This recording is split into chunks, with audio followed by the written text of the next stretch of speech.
আলাইকুম। চলে আসলাম আরেকটা আপডেট খবরাখবর নিয়ে। তো চলুন আজকে আমরা দেখে আসবো আরেকটি নিউজ, যেটি মূলত পশুর হাটে ক্রেতা কম, যারা আছেন বেশিরভাগই সরকারি দলের লুটেরা, এবার জানালেন রিজভী। তো চলুন আমরা বিস্তারিত খবর শুনে আসি।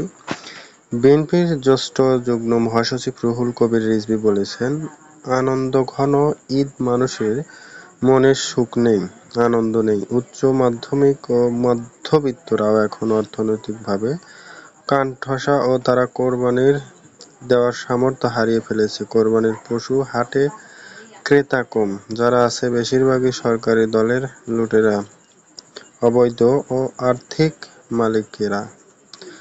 রোববার সংবাদ সম্মেলনে এসব কথা তুলে ধরেন রিজভী।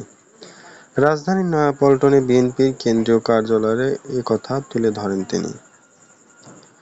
রিজভী বিশেষ অংশ জুড়ে বলেন, কোরবানির বাজারে পশুসহ নিত্যপণ্যের যে ঊর্ধ্বগতি, এই ন্যায্য মূল্যের জন্য মূলত এটি দিতে পারছে না সরকার বলে দায়ী করেছেন রিজভী।